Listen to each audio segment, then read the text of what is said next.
সদস্য সচিব জনাব রুহুল কবির রিজভী এবং মিডিয়া সেলের প্রধান জনাব পাবেল, ডক্টর পাবেল, আমরা আরও সংশ্লিষ্ট যে কয়েকজন আছে, আমরা সিকিউরিটি টিমের প্রধান সহ ব্রিগেডিয়ার সান সহ সরেজমিনে বিমানবন্দরে যেখানে তিনি অবতরণ করবেন সেই জায়গা থেকে কিভাবে কোথায় বসবেন এবং গাড়িতে উঠবেন এবং সমস্ত রাস্তা যে দিক দিয়ে উনি এবার কেয়ার হসপিটালে যাবেন, ওখান থেকে বাসায় আসবেন এবং অন্যান্য অনুষ্ঠান আমরা যেটা করতে চাচ্ছি সেটা সময় মতো আপনাদেরকে জানাবো।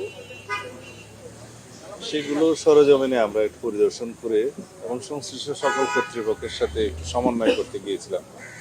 আর নিরাপত্তার বিষয়টি আলাদাভাবে সরকারের সংশ্লিষ্ট মহলের সাথে সব বিভাগীয় প্রধানদের সাথে আমাদের নিরাপত্তা টিমের যিনি প্রধান এবং অন্যান্য সদস্য আছেন তারা সমন্বয় করছেন বেশ কয়েকদিন থেকে।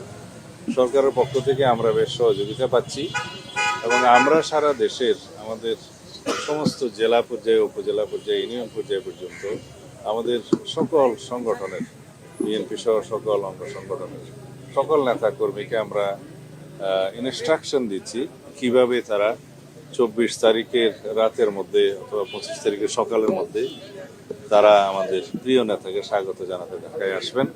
এর মধ্যে সারা দেশের সমস্ত জনগণের মধ্যে ব্যাপক উৎসাহ উদ্দীপনা আছে।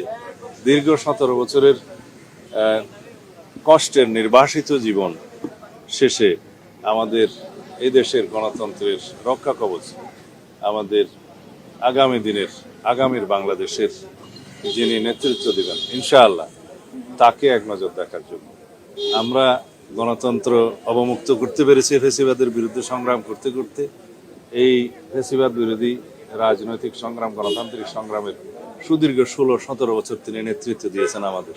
তো সুতরাং আমরা চাই যেন তার এই ঐতিহাসিক প্রত্যাবর্তন যেন বিগত 55 বছরের ইতিহাসে যেভাবে যা কিছু দৃষ্টান্ত হয়েছে তাকে ছাড়িয়ে যায় এবং আগামী 55 বছরের ইতিহাসও যেন সেরকম কোনো ঐতিহাসিক ঘটনা না হয়, সেরকম একটা আমরা স্মরণীয় করে রাখার জন্যই আমাদের সমস্ত আয়োজন হচ্ছে।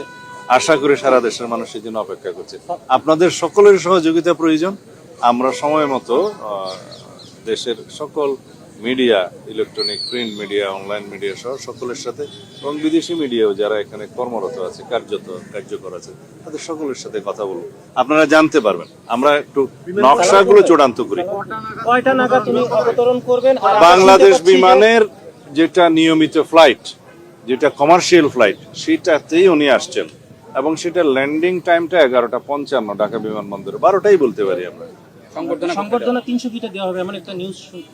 আমরা জায়গাগুলো দেখছি, যেহেতু বাংলাদেশের জনগণ তাকে এক নজর দেখার জন্য উদ্গ্রীব হয়ে আছে, উন্মুখ হয়ে আছে এবং তার দুটো কথা শোনার জন্য উন্মুখ হয়ে আছে, সেই জন্য আমরা ব্যবস্থা করার চেষ্টা করছি কোন জায়গায় হলে সেটা ভালো হয় এবং আমরা সেটাকে অ্যাকোমোডেট করতে পারবো, সবাইকে আসতে পারবো, জনদুর্ভোগ যাতে না হয়, সবকিছু বিবেচনায় আমরা জায়গাগুলো পরিদর্শন করছি। আপনারা জানতে পারবেন।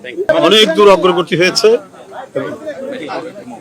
আমরা জাতীয় স্থায়ী কমিটির সদস্য জনাব সালাউদ্দিন আহমেদ তার নেতৃত্বে এটা বাস্তবায়নের জন্য আমরা যতদূর আমাদের এই পর্যন্ত এগোনো দরকার, আজকে কয় তারিখ, আজকে 18 তারিখ পর্যন্ত এগোনো দরকার, আমরা ততটুকু এগিয়েছি।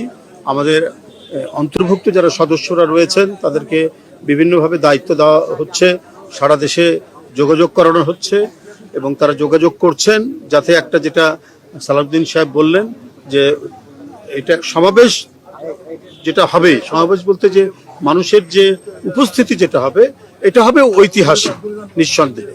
সেই মানে ইতিহাসের স্মরণীয় জনসমাগম নিশ্চিত করার জন্য আমাদের এই কমিটির নেতৃবৃন্দরা দিনরাত তারা পরিশ্রম করছেন এবং কাজ করে যাচ্ছেন।